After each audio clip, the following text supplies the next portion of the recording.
कुछ क्वेरीज लगा के उसको 17 तारीख को वापस भेजा केंद्र सरकार ने। किसको भेजा? वित्त मंत्री को नहीं भेजा, मुख्यमंत्री को नहीं भेजा, मुख्य सचिव नरेश कुमार जी को भेज दिया। कौन मुख्य सचिव है? जिनके ऊपर कई महीनों से आरोप लग रहा है कि दिल्ली की चुनी हुई सरकार के काम रोकने के लिए वो हर प्रयास कर रहे हैं। उन मुख्य सचिव को वो पत्र 17 तारीख को भेजा गया। 21 तारीख का बजट है। सैटरडे संडे की कोई छुट्टी नहीं होती बजट से पहले। सब लोग काम कर रहे होते हैं, क्वेश्चंस के आंसर तैयार कर रहे होते हैं, बजट की तैयारियां कर रहे होते हैं, मंत्री खुद प्रश्नों के उत्तर की तैयारी कर रहे होते हैं बजट सेशन से पहले। कल यानी कि 20 तारीख को शाम को 6 बजे जब एक खबर चल पड़ी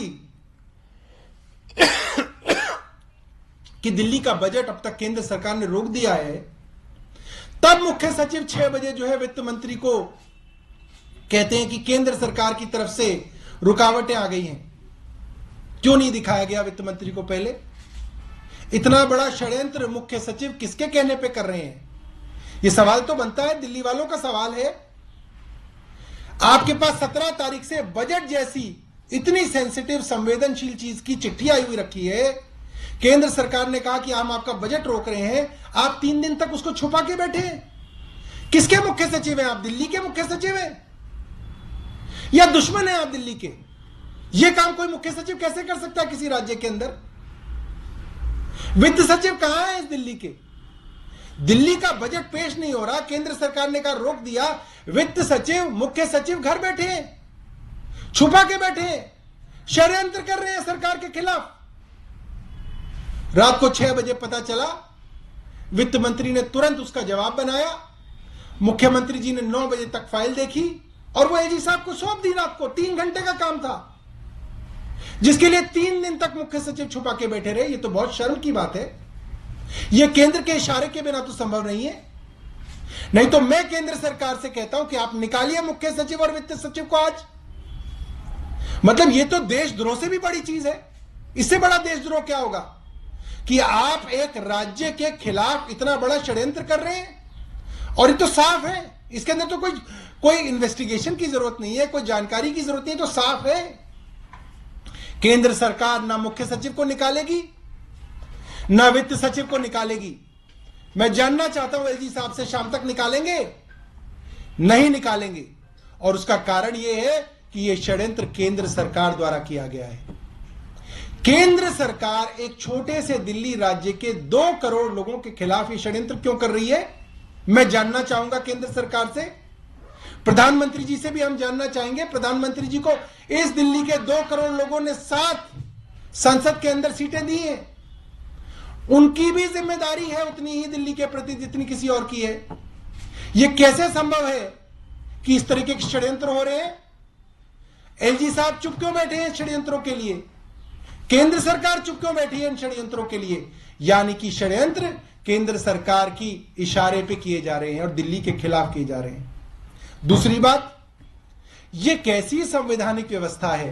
क्योंकि संविधान में ऐसी व्यवस्था नहीं है कि एक राज्य का बजट, जो कि एक बहुत ही सेक्रोसेंट और सीक्रेट डॉक्यूमेंट होता है, वो डॉक्यूमेंट सदन के पटल पर रखने से पहले किसी को नहीं दिखाया जाता। सदन उसके ऊपर चर्चा करता है। छोटी से छोटी बात बजट की लीक ना हो जाए, इसकी पूरी कोशिश की जाती है। वो बजट क्यों केंद्र सरकार के बाबुओं के पास जाएगा? क्यों केंद्र सरकार के कोई बाबू उसके ऊपर तय करेंगे कि यह बजट सही है नहीं है? क्या केंद्र सरकार के एमएचए के बाबू दिल्ली की चुनी हुई सरकार से ऊपर हैं कि वो बताएंगे केंद्र की तरफ से दिल्ली की चुनी हुई सरकार को और दिल्ली के चुने हुए विधानसभा को कि ये सही है, ये गलत है? ये कैसे हो सकता है? ये तो गलत है। ये संवैधानिक व्यवस्था हो ही नहीं सकती। ये किसी भी प्रजातांत्रिक मापदंडों के ऊपर सही नहीं उठ सकता, सही नहीं है, खरा नहीं है। आप इस पर चर्चा कर लीजिए कि केंद्र सरकार का कोई बाबू बताएगा दिल्ली की चुनी हुई विधानसभा को कि आपका बजट क्या होना चाहिए। यह कैसे संभव है? एक अप्रजातांत्रिक और एक असंवैधानिक व्यवस्था दिल्ली के ऊपर थोपी जा रही है। जो कि गैर कानूनी है और गैर संवैधानिक है। कहा जा रहा है और झूठ कहा जा रहा है, झूठ बार बार कहा जा रहा है कि साहब कैपिटल एक्सपेंडिचर ज्यादा कम है, एडवर्टाइजमेंट का बजट ज्यादा है। कमाल है, आप इतनी बड़ा झूठ कैसे बोल सकते हैं? 20,000 करोड़ से ज्यादा का कैपिटल एक्सपेंडिचर है दिल्ली के बजट में, और जो एडवर्टाइजमेंट का बजट है वो पिछले साल भी उतना ही था जो इतने साल है, करीब 500 करोड़ रुपए है। मैं जानना चाहूंगा भारतीय जनता पार्टी को, और मैं चैलेंज करना चाहूंगा उनको, आइए मैदान में, पूरी दिल्ली घूम के देख लीजिए आप, दिल्ली के अखबार निकाल के देख लीजिए आप।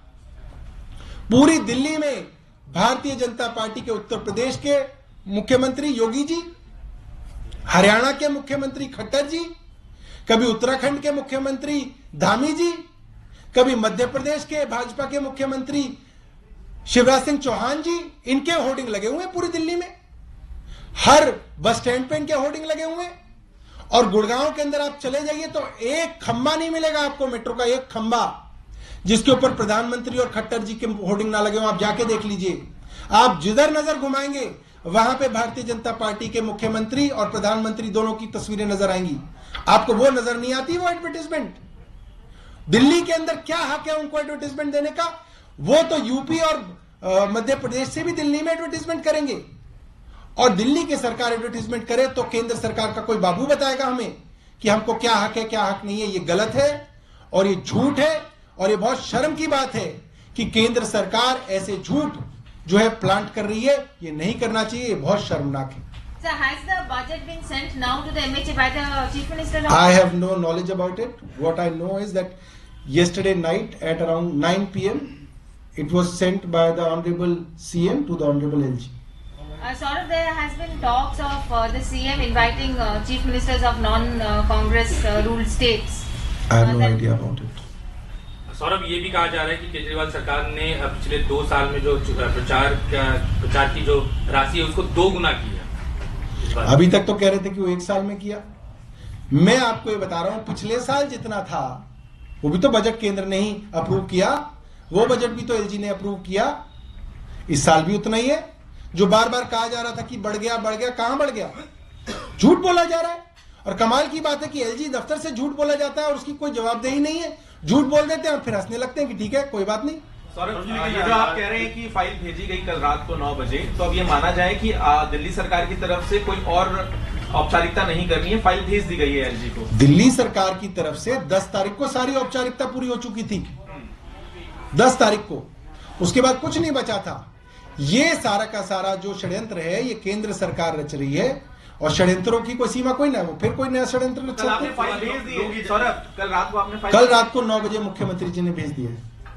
लोग ये जरूर जानना चाहेंगे कि इसमें केंद्र सरकार का वो नहीं दिख रहा, क्योंकि सीएस पे भी अगर आप आरोप लगा रहे हैं तो वो तो दिल्ली सरकार के ही सीएस हैं, प्रिंसिपल सेक्रेटरी फाइनेंस भी दिल्ली सरकार के ही हैं। यानी कि अगर कहीं गड़बड़ी हुई है तो दिल्ली सरकार में ही अंदर में गड़बड़ी हुई है। तो दिल्ली सरकार के मुख्य सचिव हों या वित्त सचिव हों, ये सब केंद्र सरकार द्वारा लगाए जाते हैं, केंद्र सरकार द्वारा हटाए जाते हैं। केंद्र सरकार ही इनके ऊपर कार्रवाई कर सकती है।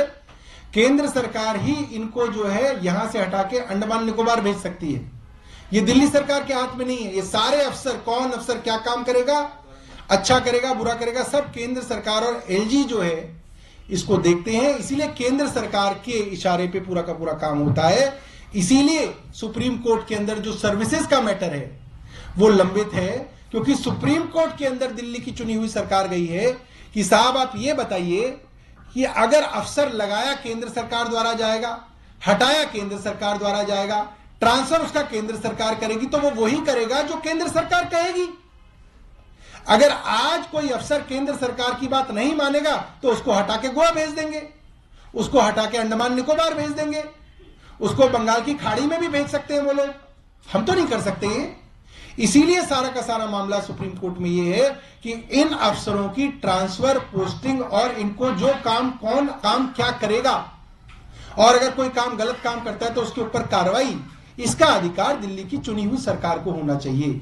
और मुझे लगता है कि आज का ये जो उदाहरण है, ये मुझे लगता है सबसे बड़ा उदाहरण है सुप्रीम कोर्ट के लिए भी, कि किस तरीके से दिल्ली सरकार के अफसर केंद्र और एलजी साहब के कहने पर दिल्ली के खिलाफ काम कर रहे हैं। एक सवाल ये जरूर उठ रहा है कि कल जिस तरह से आप लोग जवाब दे रहे थे और सामने से सोर्सेज से बजट को लेकर जवाब आ रहा था, आपने कहा बजट की डिटेल सैक्रोसेंट है, तो ब्रीच ऑफ प्रिविलेज नहीं हुआ, ये आपको नहीं लगता है? डेटा जिस तरह से दोनों साइड से शेयर किया गया है। देखिए, झूठ की जो कैरेक्टरिस्टिक है वो ये है कि जब आमने सामने की लड़ाई हो, दूसरा आदमी सोर्सेज के पीछे छिपा हो, तो वो आदमी झूठ बोल रहा है। केंद्र सरकार और एलजी के दफ्तर से सारी खबरें सोर्सेज के हवाले से क्यों आ रही हैं? सोर्सेज का क्या मतलब है? मतलब यह है कि उसकी जवाबदेही कोई नहीं है, आप झूठ बोल दो और सोर्स पे डाल दो।